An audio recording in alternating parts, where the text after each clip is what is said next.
जय Hind. Interior of the earth के बारे में हम बात कर रहे थे और इससे पिछले सेशन में हमने बात की थी अर्थक्वेक वेव्स के बारे में। और हमने देखा था कि अर्थक्वेक वेव्स दो टाइप की होती हैं। कौन कौन से दो टाइप्स हैं? एक होती हैं बॉडी वेव्स और दूसरी होती हैं सरफेस वेव्स। ये जो बॉडी वेव्स होती हैं ये भी दो टाइप की होती हैं। कौन कौन से दो टाइप्स हैं? एक होती हैं पी वेव्स और दूसरी होती हैं एस वेव्स। ये जो पी वेव्स होती हैं ये सबसे फास्ट ट्रेवल करती हैं और सबसे पहले अर्थ के सरफेस तक पहुंचती हैं। ये जो पी वेव्स होती हैं ये सभी मीडियम्स के थ्रू ट्रेवल कर सकती हैं। ये जो एस वेव्स होती हैं ये पी वेव्स के कंपैरिजन में थोड़ा धीमे ट्रेवल करती हैं और टाइम लैग के साथ में अर्थ के सरफेस तक पहुंचती हैं। ये जो एस वेव्स होती हैं ये सिर्फ सॉलिड मटेरियल से ही ट्रेवल कर सकती हैं। वहीं अगर बात की जाए सरफेस वेव्स के बारे में तो हमने ये देखा था कि surface waves are recorded last on the seismograph. और ये जो सरफेस वेव्स होती हैं ये सबसे ज़्यादा डिस्ट्रक्टिव भी होती हैं। इन सभी चीज़ों के बारे में हमने इससे पिछले सेशन में पढ़ लिया था। आज के सेशन में सबसे पहले हम बात करेंगे प्रोपगेशन ऑफ अर्थक्वेक वेव्स के बारे में। ये जो अर्थक्वेक वेव्स हैं ये किस तरीके से प्रोपगेट करती हैं, ये किस तरीके से मूव करती हैं। देखो, अलग अलग टाइप की अर्थक्वेक वेव्स होती हैं और ये जो अलग अलग टाइप की अर्थक्वेक वेव्स हैं ये अलग अलग तरीके से ट्रेवल करती हैं। जब ये वेव्स किसी बॉडी से मूव करती हैं, जब ये वेव्स किसी बॉडी से प्रोपगेट करती हैं तो ये वेव्स उस बॉडी में वाइब्रेशंस भी कॉज करती हैं। और इस कॉन्टेक्स्ट में भी पी वेव्स और एस वेव्स के बीच में डिफरेंस होता है। डिफरेंस क्या होता है? P waves vibrate parallel to the direction of the wave. ये जो पी वेव्स होती हैं they vibrate parallel to the direction of the wave. थोड़ा सा ध्यान देना और इसको दिमाग में रखना। ये जो पी वेव्स होती हैं ये वेव के डायरेक्शन के पैरेलली वाइब्रेट करती हैं और इसका इम्प्लीकेशन क्या होता है उसके बारे में हम बातचीत करेंगे, लेकिन फिलहाल के लिए इतना दिमाग में रखो that the P waves vibrate parallel to the direction of the waves. बात अगर की जाए एस वेव्स की तो S waves vibrate perpendicular to the wave direction. S waves vibrate perpendicular to the wave direction. बहुत सिंपल, दिमाग में रखना। दो चीजें कही हमने, एक तो क्या, P waves vibrate parallel to the wave direction और इसका इम्प्लीकेशन क्या होता है। देखो, मान लेते हैं कि ये है वेव की डायरेक्शन, ये क्या है, ये है वेव की डायरेक्शन। और ये जो पी वेव्स होती हैं they vibrate parallel to the wave direction, मतलब इनका भी वाइब्रेशन इसी डायरेक्शन में है। और इसकी वजह से होता क्या है कि मटेरियल के ऊपर प्रेशर एक्सर्ट होता है in the direction of the propagation. देखो, वेव की डायरेक्शन भी यही है और जो पी वेव है वो वाइब्रेट भी ऐसे ऐसे कर रही है। तो इसकी वजह से क्या होगा, मटेरियल के ऊपर प्रेशर एक्सर्ट होगा in the direction of the propagation. और इस प्रेशर की वजह से क्या होगा, डेंसिटी डिफरेंसेस देखने को मिलेंगे। और डेंसिटी डिफरेंसेस की वजह से क्या होगा, मटेरियल के अंदर कहीं पे स्ट्रेचिंग देखने को मिलेगी तो कहीं पे स्क्वीजिंग देखने को मिलेगी। इसको इन डिटेल और ढंग से अपन देखेंगे इमेज के साथ में, लेकिन थोड़ा सा वेट करो। और फिलहाल के लिए सिर्फ इतना दिमाग में रखो कि P waves vibrate parallel to the wave direction. वहीं अगर बात की जाए एस वेव्स के बारे में तो S waves vibrate perpendicular to the wave direction. और इसका मतलब क्या है, मान लेते हैं कि ये है वेव का डायरेक्शन, ये क्या है, वेव का डायरेक्शन है। लेकिन ये जो एस वेव्स होती हैं they vibrate perpendicular to the wave direction, मतलब वेव ऐसे ऐसे जा रही है और जो वाइब्रेशन है वो ऐसे ऐसे हो रहा है। और इसकी वजह से क्या होगा, इसकी वजह से मटेरियल में कहीं ट्रफ्स देखने को मिलेंगे तो कहीं क्रस्ट देखने को मिलेगा। बहुत सिंपल सी बातचीत है। इसी बातचीत को एक इमेज के थ्रू देखते हैं। देखो, पी वेव्स का केस क्या है, P waves vibrate parallel to the wave direction. अब ये है वेव की डायरेक्शन, ये क्या है, वेव की डायरेक्शन है। और ये जो पी वेव्स हैं ये वाइब्रेट करती हैं parallel to the wave direction. तो ये कुछ इस तरीके से वाइब्रेट कर रही हैं। इसकी वजह से क्या होगा, इसकी वजह से मटेरियल में कहीं तो स्क्वीजिंग देखने को मिलेगी और कहीं मटेरियल में स्ट्रेचिंग देखने को मिलेगी। होपफुली आपको इस इमेज को देख के चीजें और बेहतर तरीके से समझ में आई होंगी। वहीं अगर बात करें एस वेव्स के बारे में तो एस वेव्स का सिनेरियो क्या है, S waves vibrate perpendicular to the wave direction. Wave की डायरेक्शन तो ये है लेकिन जो वाइब्रेशन है वो ऐसे ऐसे हो रही है और इसकी वजह से मटेरियल में कहीं ट्रफ्स देखने को मिलते हैं तो कहीं क्रेस्ट देखने को मिलता है, कहीं ट्रफ्स देखने को मिलते हैं तो कहीं क्रेस्ट देखने को मिलता है। बहुत सिंपल सी बातचीत है, होपफुली आपको समझ में आई होगी। अच्छा, ये हमने पिछले वाले सेशन में भी पढ़ा था कि जो सरफेस वेव्स होती हैं वो सबसे ज़्यादा डैमेजिंग होती हैं, वो सबसे ज़्यादा डिस्ट्रक्टिव होती हैं। बहुत सिंपल, ये जो पी वेव्स और एस वेव्स के बारे में हमने पढ़ा था, इनके डिफरेंस के बारे में हमने पढ़ा था, उसमें एक और डिफरेंस आप ऐड कर सकते हो, और वो डिफरेंस क्या है?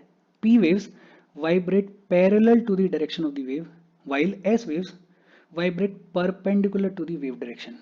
ये तीन डिफरेंसेस P waves और S waves के केस में आप दिमाग में रख सकते हो। अच्छा, फिर इसके बाद बात आती है इमरजेंस ऑफ शेडो जोन के बारे में, और सबसे पहले सवाल आता है कि शेडो जोन होता क्या है। देखो, हमने इससे पिछले वाले सेशन में भी देखा था कि ये जो अर्थक्वेक वेव्स होती हैं, इनको रिकॉर्ड करने के लिए जो इंस्ट्रूमेंट होता है उसको क्या बुलाया जाता है? उसको बुलाया जाता है सीस्मोग्राफ। क्या बुलाया जाता है? सीस्मोग्राफ बुलाया जाता है। बहुत सिंपल, अर्थक्वेक वेव्स को रिकॉर्ड करने के लिए जो इंस्ट्रूमेंट होता है उसे क्या बुलाया जाता है? उसे बुलाया जाता है सीस्मोग्राफ। अब देखो, अर्थ के इंटीरियर में कई ऐसे एरियाज देखने को मिलते हैं जहां पे इन अर्थक्वेक वेव्स को रिपोर्ट नहीं किया जाता है, जहां पे इन अर्थक्वेक वेव्स को रिकॉर्ड नहीं किया जाता है। ये जो स्पेसिफिक एरियाज हैं, ये जो जोन्स हैं, उनको क्या बुलाया जाता है? उनको बुलाया जाता है शेडो जोन। क्या बुलाया जाता है? शेडो जोन बुलाया जाता है। बहुत सिंपल, एक इमेज से समझने की कोशिश करते हैं। मान लेते हैं कि ये हमारी अर्थ है और ये फोकस है जहां से एनर्जी रिलीज हुई है और वेव्स जनरेट हो रही हैं। आमतौर पे हम क्या कह रहे हैं कि जो वेव्स जनरेट हुई, P waves, S waves generate हुई, ये वेव्स ट्रेवल कर रही हैं, ये वेव्स ट्रेवल कर रही हैं, और इनको रिकॉर्ड करने के लिए जो इंस्ट्रूमेंट लगा हुआ है उसको क्या बुलाया जाता है? उसको बुलाया जाता है सीस्मोग्राफ। लेकिन अर्थ के इंटीरियर में कुछ ऐसे स्पेसिफिक एरियाज देखने को मिलते हैं जहां पे इन वेव्स को रिपोर्ट नहीं किया जाता है, जहां पे इन वेव्स को रिकॉर्ड नहीं किया जाता है। उन एरियाज को, उन जोन्स को क्या बुलाया जाता है? शेडो जोन बुलाया जाता है। There exist some specific areas where the waves are not reported. Such a zone, such a area is called shadow zone. अब सवाल आता है कि P waves और S waves के केस में shadow zone कौन सा है? देखो, इमेज से समझते हैं। P wave के shadow zone के बारे में हम बात कर रहे हैं। देखो, यहां पे मान लेते हैं एपीसेंटर है, ये है एपीसेंटर। इस एपीसेंटर से 105 डिग्री इधर तक और 105 ही डिग्री इधर तक, इन दोनों एरियाज में पी वेव्स भी रिकॉर्ड की जाती हैं और एस वेव्स भी रिकॉर्ड की जाती हैं। ये हमारा एपीसेंटर, इस एपीसेंटर से 105 डिग्री तक इधर और 105 डिग्री तक इधर पी वेव्स भी रिकॉर्ड की जाती हैं और एस वेव्स भी रिकॉर्ड की जाती हैं। लेकिन 105 डिग्री से लेके 145 डिग्री तक ये जो एरिया है, इस एरिया में ना तो पी वेव्स रिकॉर्ड की जाती और ना ही एस वेव्स रिकॉर्ड की जाती। दूसरी साइड भी 105 डिग्री से लेके 145 डिग्री तक ये जो एरिया है, इस एरिया में ना तो पी वेव्स रिकॉर्ड की जाती और ना ही एस वेव्स रिकॉर्ड की जाती हैं। ये जो एरिया है इसको क्या बुलाया जाता है? P shadow zone. क्या बुलाया जाता है? P shadow zone. बेसिकली ये वो एरिया है जहां पे सीस्मोग्राफ के अंदर पी वेव्स को रिकॉर्ड नहीं किया जाता है, जहां पे सीस्मोग्राफ के अंदर पी वेव्स को रिपोर्ट नहीं किया जाता है। एक सवाल आपके दिमाग में आना चाहिए कि इस एरिया में पी वेव्स क्यों रिपोर्ट नहीं की जा रही हैं? बिकॉज हमें ये पता है कि जो आउटर कोर है हमारा वो लिक्विड है। आउटर कोर कैसा है? लिक्विड है। अब देखो, यहां पे एक अलग मीडियम है और ये जो वेव्स हैं ये ट्रेवल करके आ रही हैं, लेकिन सडनली मीडियम बदला और लिक्विड मीडियम में पी वेव्स एंटर करी, तो इनकी जो डायरेक्शन है वो थोड़ी सी डिफ्लेक्ट हो जाती है। और डिफ्लेक्ट कुछ इस तरीके से होती है कि ये जो एरिया है, ये बीच वाला, इस बीच वाले एरिया में पी वेव्स रिपोर्ट की ही नहीं जाती हैं और इसलिए इसको बुलाया जाता है पी शेडो जोन। तो याद रखना, 105 डिग्री एंगल से लेके 145 डिग्री एंगल तक पी शेडो जोन होता है। इस जोन में पी वेव्स रिपोर्ट नहीं की जाती हैं। फिर 145 डिग्री से लेके और ये जो पूरा एरिया है, इसमें वापस से पी वेव्स को रिकॉर्ड किया जाता है। 105 डिग्री तक पी वेव्स और एस वेव्स दोनों को रिकॉर्ड किया जाता है।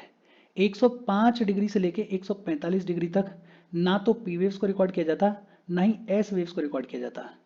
इस जो एरिया है इसको क्या बुलाया जाता है? पी शेडो जोन बुलाया जाता है। 145 डिग्री से लेके इधर 145 डिग्री तक ये जो एरिया है, इस एरिया में एक बार फिर से पी वेव्स को रिकॉर्ड किया जाता है, लेकिन एस वेव्स यहां पे भी रिकॉर्ड नहीं की जाती हैं। इसका मतलब क्या हो गया? इसका मतलब हो गया कि 105 डिग्री के बियॉन्ड, 105 डिग्री के बियॉन्ड ये जो पूरा एरिया है, उस पूरे एरिया में एस वेव्स को रिपोर्ट नहीं किया जाता है, एस वेव्स को रिकॉर्ड नहीं किया जाता है, और इसलिए इसे बुलाया जाता है एस वेव शैडो जोन। क्या बुलाया जाता है? एस वेव शैडो जोन बुलाया जाता है। और ऐसा क्यों होता है? अभी हमने बात की कि जो आउटर कोर है वो लिक्विड से बना हुआ है, और हमने ये देखा है कि ये जो एस वेव्स हैं ये सिर्फ सॉलिड मटेरियल से ही ट्रेवल कर सकती हैं, लिक्विड में ट्रेवल ही नहीं कर सकती हैं। तो इसके बियॉन्ड, इस एरिया के बियॉन्ड ये जो एस वेव्स हैं वो देखने को मिलती नहीं है। थोड़ा सा दिमाग लगाना, कंफ्यूज नहीं होना। बियॉन्ड 105 डिग्री एंगल ये जो एस वेव्स हैं ये रिपोर्ट नहीं की जाती हैं। तो बियॉन्ड 105 डिग्री एंगल ये जो पूरा एरिया है, इस पूरे एरिया को एस वेव शैडो जोन बुलाया जाता है। वहीं अगर बात करें पी वेव्स की, तो 105 डिग्री के एंगल से लेके 145 डिग्री के एंगल तक पी वेव्स को भी रिपोर्ट नहीं किया जाता है, और इसलिए इसको क्या बुलाया जाता है? पी वेव शैडो जोन बुलाया जाता है, या पी शैडो जोन बुलाया जाता है। लेकिन 145 डिग्री के बियॉन्ड एक बार फिर से पी वेव्स देखने को मिलती हैं, कोई दिक्कत वाली बात नहीं है। होपफुली ये जो इमेज है, इस इमेज से चीजें आपको समझ में आई होंगी, और रीजन भी आपको समझ में आया होगा। अगर ज्योग्राफी ऑप्शनल है तो रीजन और ढंग से समझा जाता है कि भाई लिक्विड है, फिर यहाँ पे सेमी लिक्विड है, वेलोसिटी कैसे चेंज हो रही है, किस तरीके से इंपैक्ट होता है। लेकिन हम जीएस के पॉइंट ऑफ व्यू से पढ़ रहे हैं तो इतना याद रखो, क्योंकि आउटर कोर लिक्विड होता है और लिक्विड से एस वेव्स तो ट्रेवल कर ही नहीं सकती हैं, तो एस वेव्स का ये पूरा शेडो जोन है, इसके बियॉन्ड एस वेव्स देखने को मिलती नहीं है 105 डिग्री के बियॉन्ड। लेकिन पी वेव्स क्यों नहीं दिख रही हैं 105 डिग्री से लेके 145 डिग्री के बीच में, जबकि ये तो तीनों मटेरियल से ट्रेवल कर सकती हैं? उसका रीजन क्या है कि जब ये वेव्स ट्रेवल करती हैं और मीडियम चेंज होता है तो कुछ इस तरीके से बैंड देखने को मिलता है कि वो बैंड एक ऐसा एंगल क्रिएट कर देता है कि 105 डिग्री से लेके 145 डिग्री के बीच में पी वेव्स रिपोर्ट नहीं की जाती हैं, और इसको बुलाया जाता है पी शैडो जोन। और यही सारी चीज टेक्स्ट में लिखी हुई है, फटाफट से देख लेते हैं। देखो टेक्स्ट में क्या लिखा हुआ है। It was observed that seismographs located at any distance within 105 degree from the epicenter recorded the arrival of both P and S waves। 105 degree तक तो P वेव्स को भी रिकॉर्ड किया गया और S वेव्स को भी रिकॉर्ड किया गया, अभी हमने देखा है। However, the seismographs located beyond 145 degree from epicenter record the arrival of P waves but not that of the S waves। लेकिन 145 डिग्री के बियॉन्ड, अभी हमने देखा है 145 डिग्री के बियॉन्ड पी वेव्स को तो रिकॉर्ड किया जाता है, लेकिन एस वेव्स को रिकॉर्ड नहीं किया जाता है। इसका सीधा सा मतलब क्या है कि 105 डिग्री से लेके 145 डिग्री तक, 105 डिग्री से लेके 145 डिग्री तक दोनों ही टाइप की जो वेव्स हैं वो रिकॉर्ड नहीं की जाती हैं। दोनों ही टाइप की जो वेव्स हैं उनके लिए शेडो जोन होता है। लेकिन 105 डिग्री के बियॉन्ड पूरा ही जो एरिया होता है, उस पूरे ही एरिया में एस वेव्स को रिकॉर्ड नहीं किया जाता है। तो जो एस वेव का शेडो जोन है वो पी वेव्स के कंपैरिजन में बहुत ही लंबा चौड़ा होता है। देखो ये तो आपको इमेज में दिख रहा होगा। जब हम एस वेव्स के शेडो जोन के बारे में बात करते हैं तो ये पूरा जो एरिया है ये एस वेव्स का शेडो जोन है। लेकिन जब हम बात करते हैं पी वेव्स के शेडो जोन के बारे में, तो ये जो छोटा सा एरिया ये वाला और ये जो छोटा सा एरिया ये वाला, ये ही पी वेव्स का शेडो जोन है। विच मीन्स कि एस वेव्स का जो शेडो जोन है it is much larger than that of the P waves. The shadow zone of P waves appears as a band around the earth between 105 and 145 degree away from the epicenter। 105 degree से लेके 145 degree के बीच में P waves भी appear नहीं होती हैं, और इसको बोल देते हैं हम पी वेव शेडो जोन। क्या बोल देते हैं? P wave shadow zone. अच्छा ये तो हमें पता है कि एस वेव्स का जो शेडो जोन है वो पी वेव्स के कंपैरिजन में बहुत ही बड़ा होता है, लेकिन इतना बड़ा होता है कि almost 40% of the earth surface को कवर कर लेता है। अब आपको क्या पता करना है? आपको सिर्फ सीस्मोग्राफ्स लगाने जगह जगह पे, और सीस्मोग्राफ्स में देखना है कि भाई कहाँ पे पी वेव रिकॉर्ड हो रही है, कहाँ पे एस वेव रिपोर्ट हो रही है। जहाँ पे हो रही है वहाँ पे हमें पता चल जाएगा कि सब सॉलिड मटेरियल है, जहाँ पे नहीं हो रही है वहाँ पे हमें पता चल जाएगा सब सॉलिड मटेरियल नहीं है, इसलिए एस वेव ट्रेवल नहीं कर पा रही है। तो जो पी वेव्स हैं, ये जो एस वेव्स हैं, ये किस तरीके से प्रोपेगेट कर रही हैं, कहाँ कहाँ से प्रोपेगेट कर रही हैं, उससे भी हमें पता चलता है कि अर्थ का इंटीरियर किस तरीके का है। और ये जो बातचीत है शेडो जोन वाली, होपफुली आपको समझ में आई होगी। अगर कोई भी डाउट हो तो कमेंट करके पूछ लेना, और इसको साथ के साथ क्लियर कर लेना। अच्छा, हम आगे बढ़ें उससे पहले वीडियो पे लाइक के बटन को दबा दो। लाइक दबाना जरूरी है बिकॉज यूट्यूब ऐसे ही फंक्शन करता है। जब आप वीडियो पे लाइक के बटन को दबाते हो तो यूट्यूब वीडियो को कंसिडर करता है और थोड़ा सा पुश कर देता है। तो लाइक का बटन दबा दो, शेयर कर दो अपने सोशल मीडिया हैंडल्स पे, व्हाट्सएप वगैरह पे अपने फ्रेंड्स को, जो भी लोग इसमें इंटरेस्टेड हैं, इससे रिलेटेड पढ़ाई कर रहे हैं, उनको शेयर कर दो। अगर चैनल को सब्सक्राइब नहीं किया तो फॉर श्योर चैनल को सब्सक्राइब कर लो। और अगर आप केपेबल हो, हेल्प करना चाहते हो, तो आप हमें हेल्प कर सकते हो by clicking on the join button, या फिर आप कंट्रीब्यूट कर सकते हो क्यूआर कोड को स्कैन करके। अच्छा, इसके बाद बात आती है बड़ी सिंपल सी, टाइप्स ऑफ अर्थक्वेक्स।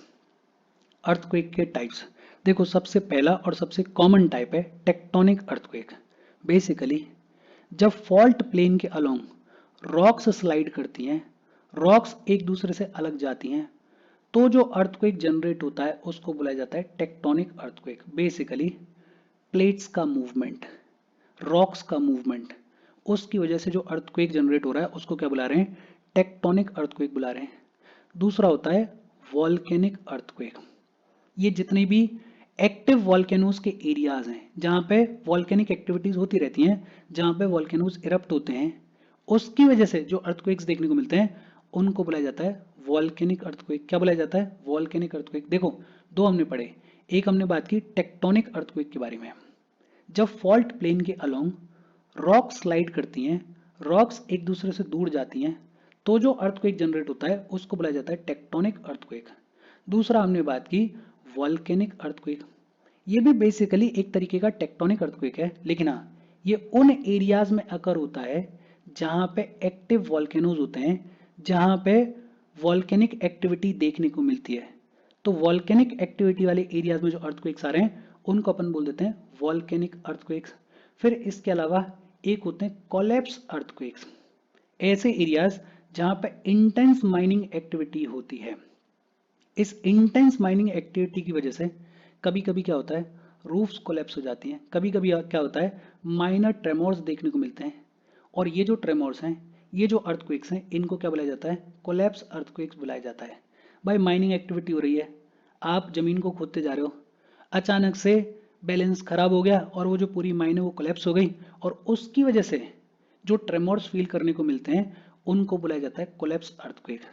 फिर एक होते हैं एक्सप्लोजन अर्थक्वेक्स। ऐसे एरियाज जहां पे कोई केमिकल एक्सप्लोजन हुआ, जहां पे कोई न्यूक्लियर एक्सप्लोजन हुआ और उसकी वजह से धरती हिली, उसकी वजह से ग्राउंड शेक हुआ, तो उसको क्या बुलाया जाएगा? उसको बुलाया जाएगा एक्सप्लोजन अर्थक्वेक। क्या बुलाया जाएगा? उसको बुलाया जाएगा एक्सप्लोजन अर्थक्वेक। फिर इसके बाद एक है रिजर्वॉयर इंड्यूस्ड अर्थक्वेक्स। ऐसे एरियाज जहां पे वाटर के लार्ज रिजर्वॉयर्स हैं, एक जगह पे बहुत ज्यादा पानी इकट्ठा कर दिया गया है, पानी को आर्टिफिशियली रोक दिया गया है और इकट्ठा कर दिया गया है, तो उसकी वजह से जो प्रेशर एग्जर्ट होगा और उसकी वजह से जो छोटे मोटे ट्रेमोर्स फील करने को मिलेंगे, उनको क्या बुलाया जाता है? उनको बुलाया जाता है रिजर्वॉयर इंड्यूस्ड अर्थक्वेक्स। देखो, एक बार फिर से बात कर लेते हैं टाइप्स ऑफ अर्थक्वेक्स के बारे में। सबसे पहला टाइप कौन सा था? Tectonic earthquake. टेक्टोनिक अर्थक्वेक क्या होता है? जब फॉल्ट के अलोंग रॉक स्लाइड करते हैं, तो उसकी वजह से जो अर्थक्वेक आता है उसको बोला जाता है टेक्टोनिक अर्थक्वेक। दूसरा वॉल्केनिक अर्थक्वेक। ऐसे एरियाज जहां पे वॉल्केनिक एक्टिविटीज देखने को मिलती हैं, उन एरियाज में जो अर्थक्वेक्स आते हैं उनको बुलाया जाता है वॉल्केनिक अर्थक्वेक।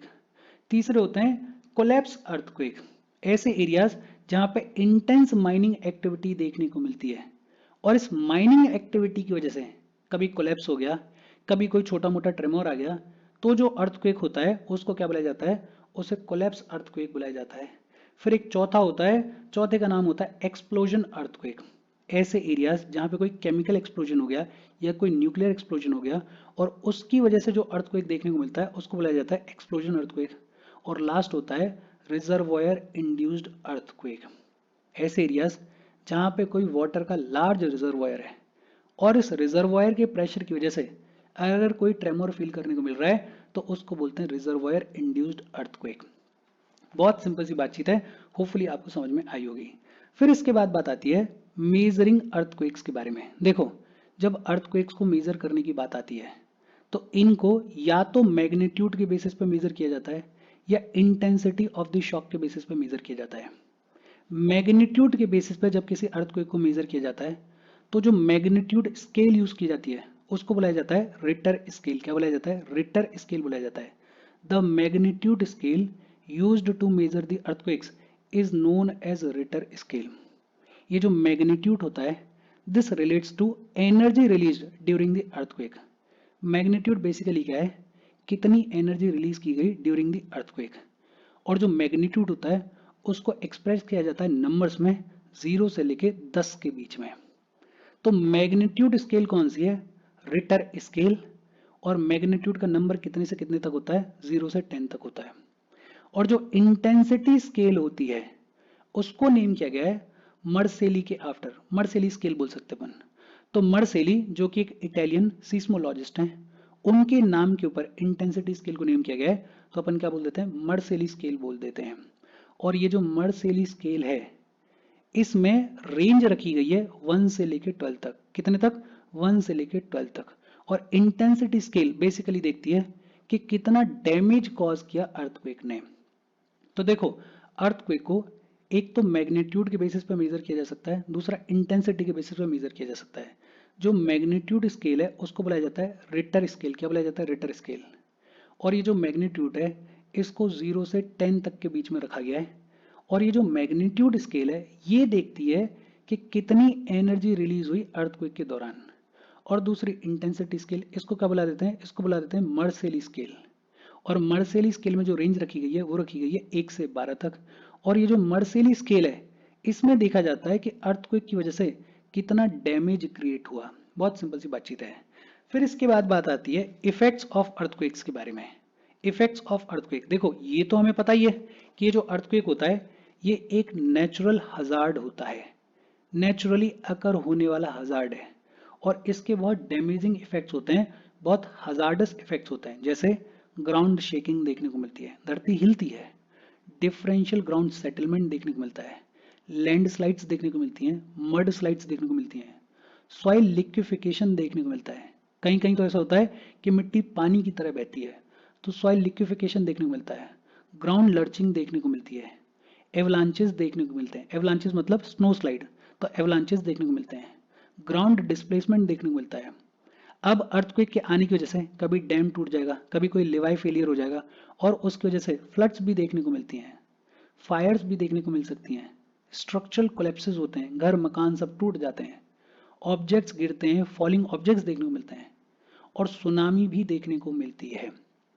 ये जितने भी इफेक्ट्स हैं ये सब जान माल की हानि है। इन इफेक्ट्स के बारे में ऑलरेडी आपको पता है, एक बार फिर से नाम देख लें। ग्राउंड शेकिंग देखने को मिलती है, डिफरेंशियल ग्राउंड सेटलमेंट देखने को मिलता है, कहीं ग्राउंड ऊंचा हो जाएगा, कहीं ग्राउंड नीचा हो जाएगा, लैंडस्लाइड्स देखने को मिलती हैं, मड स्लाइड्स देखने को मिलती हैं, सॉइल लिक्विफिकेशन देखने को मिलता है, ग्राउंड लर्चिंग देखने को मिलती है, एवलांचेस देखने को मिलते हैं, ग्राउंड डिस्प्लेसमेंट देखने को मिलता है, कभी कोई डैम टूट गया, कुछ हो गया तो फ्लड्स देखने को मिलती हैं, फायर्स देखने को मिलती हैं, स्ट्रक्चर्स कोलैप्स होते हैं, ऑब्जेक्ट्स गिरते हैं, टूटते हैं, और सुनामीज देखने को मिलती हैं। अच्छा, सुनामी बेसिकली क्या है? जब किसी ट्रेमोर का एपिसेंटर ओशनिक वाटर्स के अंडर होता है, बिलो द ओशनिक वाटर्स होता है, तो जो वाटर का इफेक्ट क्रिएट होता है उसको बोलते हैं सुनामी। बेसिकली हो क्या रहा है? देखो, अगर ओशनिक वाटर्स के अंडर कोई एपिसेंटर है और बहुत हाई मैग्नीट्यूड का अर्थक्वेक है, तो उस अर्थक्वेक के आने की वजह से जो वाटर में जो वेव्स में उछाल आएगा उसको बोल देते हैं हम tsunami. The effect of tsunami would occur only if the epicentre of the tremor is below the oceanic waters and the magnitude is sufficiently high. Tsunamis are waves generated by the tremors and not an earthquake in itself. वो तो क्या हो रहा है कि ocean water के नीचे कोई एपिसेंटर है, ओशन वाटर के नीचे कोई हाई मैग्नीट्यूड की एनर्जी रिलीज हुई है, और उसकी वजह से वाटर में जो वेव्स जनरेट हो रही हैं उसको अपन क्या बोल देते हैं? उसको अपन बोल देते हैं सुनामी। क्या बोल देते हैं? सुनामी बोल देते हैं। बहुत सिंपल सी बातचीत है। फिर इसके बाद बात आती है फ्रीक्वेंसी ऑफ अर्थक्वेक अकरेंसेस। ये जो अर्थक्वेक्स हैं वो कितना फ्रिक्वेंटली अकर होते हैं। देखो, फिर से वही बात कि earthquake is a natural hazard. Earthquake naturally occurring hazard है। अच्छा, अगर कोई ट्रेमर बहुत हाई मैग्नीट्यूड का है तो हैवी डैमेज देखने को मिलेगी, जान माल को खूब सारी हानि होगी। बट ऑब्वियस सी बात है कि अगर कोई अर्थक्वेक, अगर कोई ट्रेमर हाई मैग्नीट्यूड का है तो खूब हैवी डैमेज देखने को मिलेगी, जान माल की खूब सारी हानि देखने को मिलेगी। However, not all the parts of the globe necessarily experience major shocks. लेकिन ये जरूरी नहीं है कि दुनिया भर के हर एक हिस्से में आपको अर्थक्वेक्स देखने को मिले।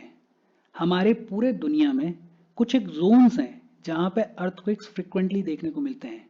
उन जोन्स के अलावा इन जनरल अर्थक्वेक्स देखने को नहीं मिलते हैं। वो जोन्स कौन से हैं, कहाँ कहाँ पे अर्थक्वेक्स का डिस्ट्रीब्यूशन देखने को मिलता है, उस सब के बारे में आगे चलते हम बातचीत करेंगे। उस सब के बारे में आगे चलते हम पढ़ेंगे। देखो, एक चीज और बता रखी है कि जो हाई मैग्नीट्यूड के अर्थक्वेक्स होते हैं जिनका मैग्नीट्यूड 8+ होता है वो बहुत रेयर होते हैं। लेकिन अगर इतने हाई मैग्नीट्यूड का अर्थक्वेक अकर हो रहा है, 8+ मैग्नीट्यूड का अगर अर्थक्वेक अकर हो रहा है तो वो बहुत ज़्यादा डैमेज क्रिएट करेगा। लेकिन हाँ, छोटे मोटे जो अर्थक्वेक्स होते हैं वो फ्रिक्वेंटली अकर होते रहते हैं। और इसके साथ आज की हमारी बातचीत खत्म हो गई। देखो, अर्थक्वेक से प्रीलिम्स में और मेंस में दोनों में ही क्वेश्चंस पूछे जाते हैं। अगर कोई डाउट हो तो डाउट को क्लियर कर लेना और इसको ढंग से पढ़ना। Thank you very much.